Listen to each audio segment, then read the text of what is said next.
Guys, welcome to lesson number 2. If you haven't watched and been through lesson number 1, guys, please go watch that video before you watch this video, or as you're here, stay here. You might as well watch this video, then go back and watch that first video.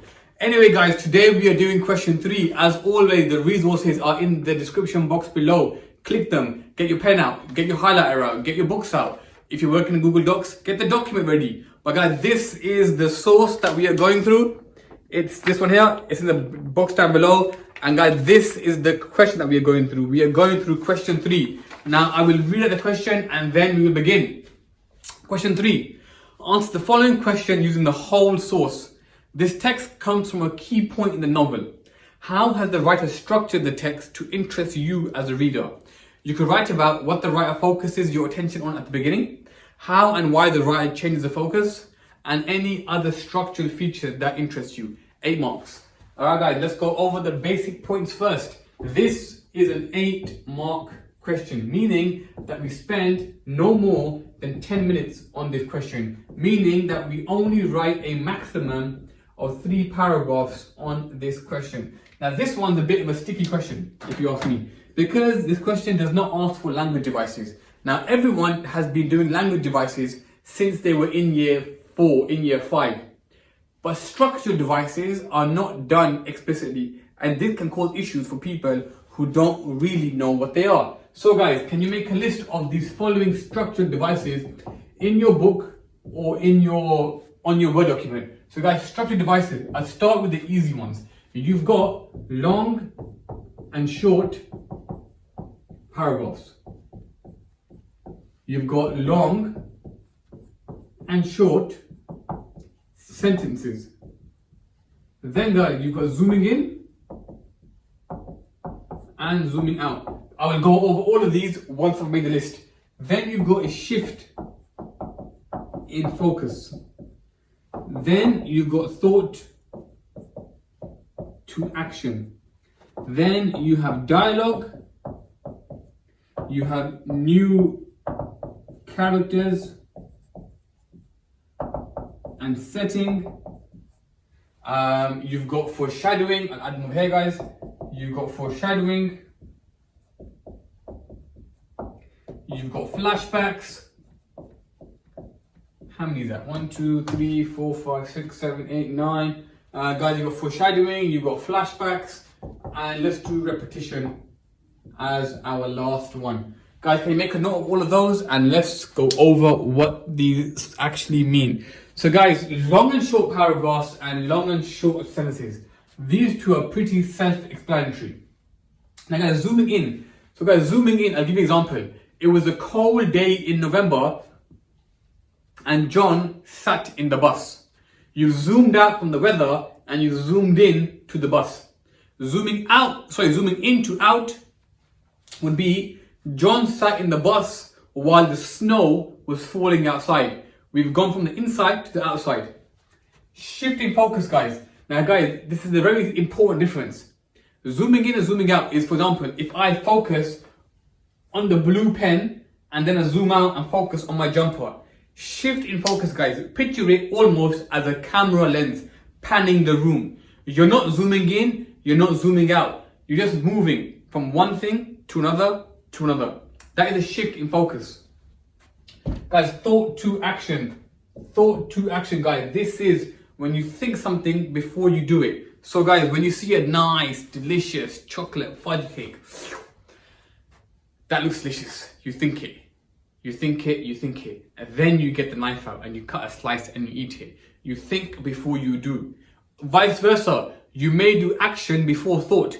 This can be very, very impulsive. So I don't know, if somebody gets you really angry and you slap them in the face, you acted before you thought. Guys, dialogue is speech. New character, new setting is when we meet a new character and a new setting. Guys, foreshadowing is when the writer gives clues about things that will be happening in the future.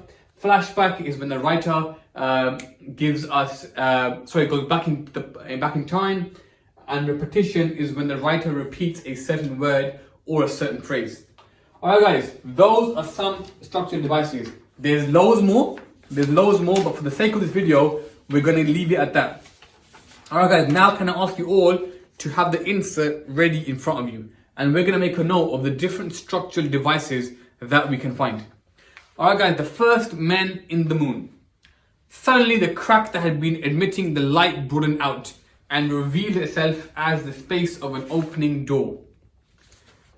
Beyond was a sapphire visitor, and in the doorway stood a grotesque outline silhouetted against the glare.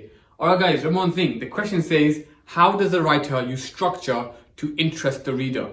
Can you all highlight where it says, beyond was a sapphire visitor, and in the doorway stood a grotesque outline silhouetted against the glare? And can you make a note please? The writer at this point, he zooms in. He goes from talking about what is beyond the aircraft to zooming in to something that stood silhouetted against the door. So we go from zooming out to zooming in. Now, let's make a note of this guys. Let's make a note of this because we're going to need this in about a few minutes when we start to write our answers.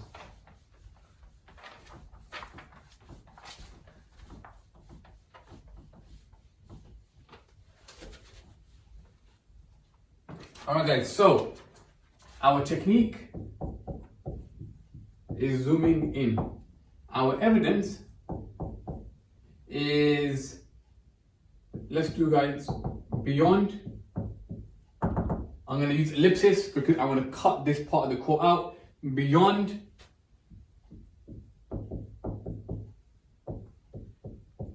and in the doorway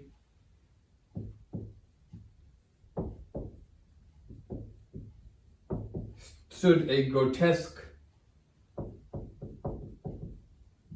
outline. Stood a grotesque outline. We'll cut that there. How does this create interest? So what's our point? The writer creates interest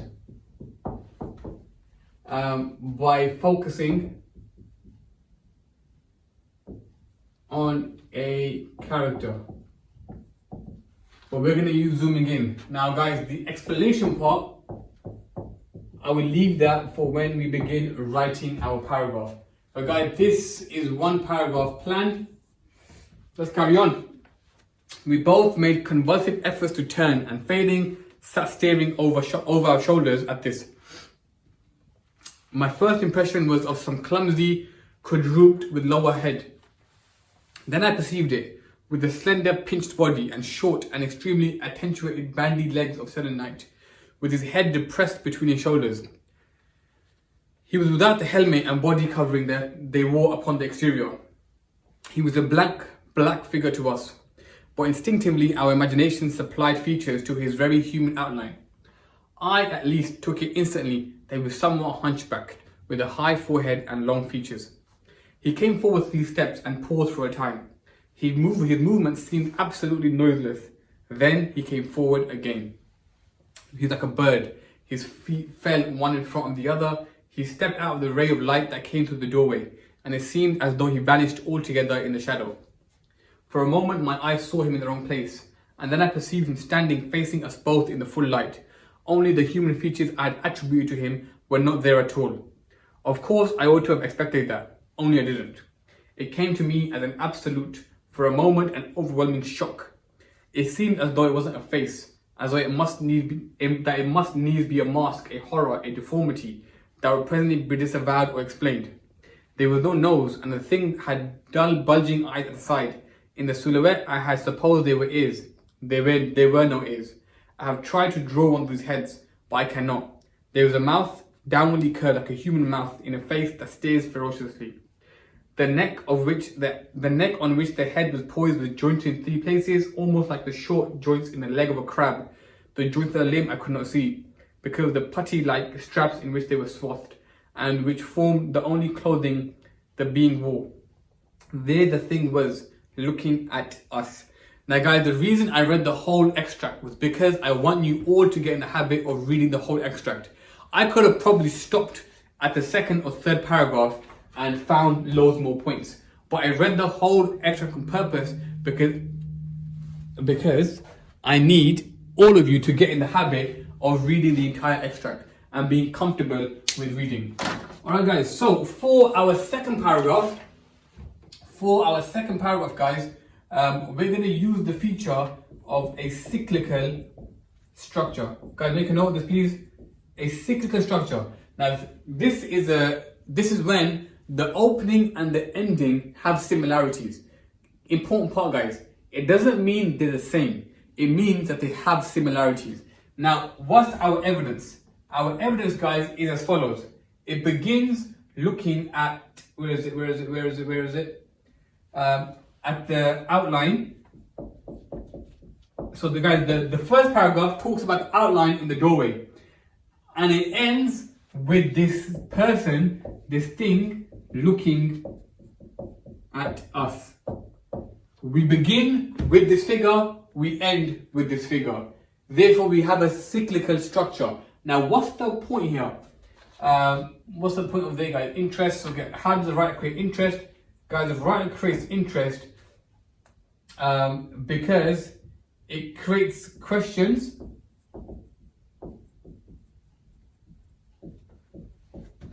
and ambiguity. I mean, my point is here, guys. We haven't learned anything about this figure. It's still standing there. It's still looking at them.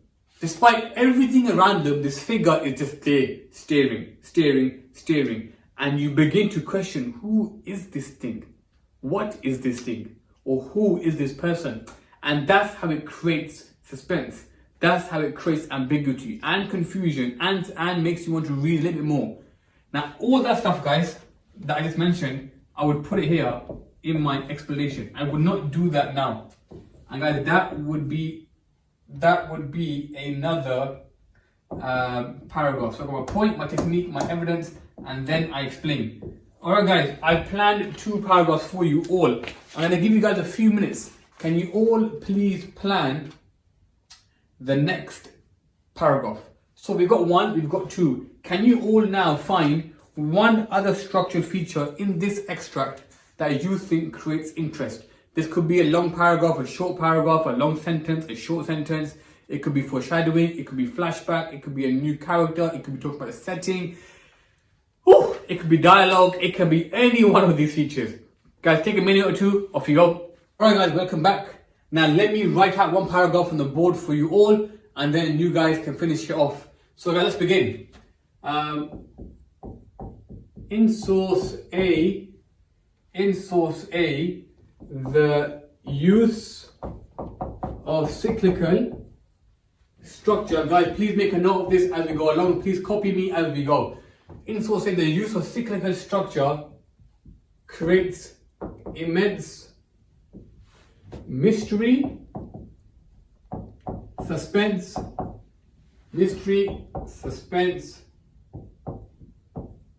and ambiguity. The source begins with the outline and ends with the outline looking at us.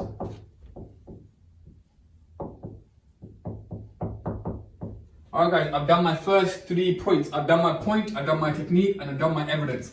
Look how quick I did that, guys. We're not wasting time, we're not wasting words, we're getting straight to the point, because at the end of the day, it's an exam. Now I must explain how all of that creates interest. Let me make some space and we will continue. So guys, let me read it out for you all one more time. In source A, the use of cyclical structure creates immense mystery, suspense, and ambiguity. The source begins with the outline and ends with the outline looking at us.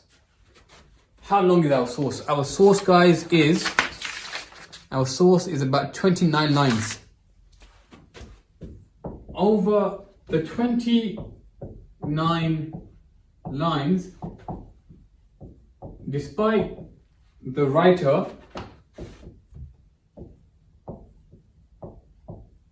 describing the setting, the one thing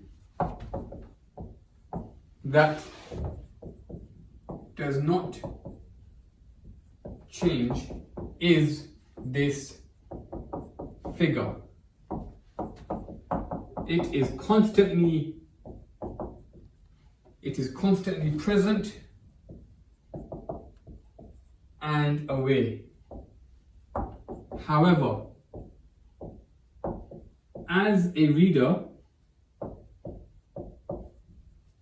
we do not learn any extra information. It is simply there. Therefore,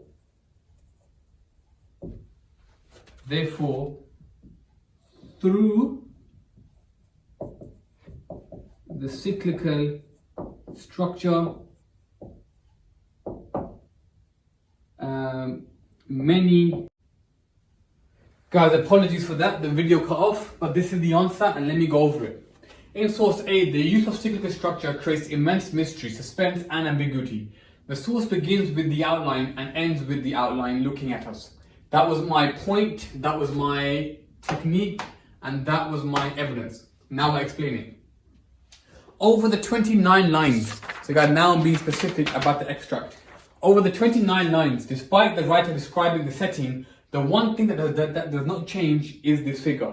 It is constantly present and aware. However, as a reader, we do not learn any extra info. It's there, in between. We learn loads of other things, but we don't really know what this thing is. It's simply there. Therefore, through the cyclical structure, many questions are raised, but never answered. That is my paragraph. I must say it's a fantastic paragraph. I joke, my head can't get any bigger. But guys, look, all you gotta do is do 2 more of this style. So I've done one for you. Can you now do the next 2 paragraphs, just as we did for the first lesson? Guys, as always, if you do them, please email them to me or DM them to me on Insta. And I will try my best, guys, to have a look through as many as I can. Next lesson, guys, we're going to move on to the big ones. Question 4 and question 5, they are worth 60 marks. Question 2 and question 3, guys, together they are worth 16 marks. Question 4 and question 5 are worth 60 marks. Guys, next video, guys, will be out on Tuesday. And then we'll carry on, guys, Thursday, Tuesday, 12 o'clock. Make sure you set your alarms. As always, guys, thank you for watching. If you have not clicked subscribe, please do subscribe and like and share the video. It's been Mr. Everything English. Peace.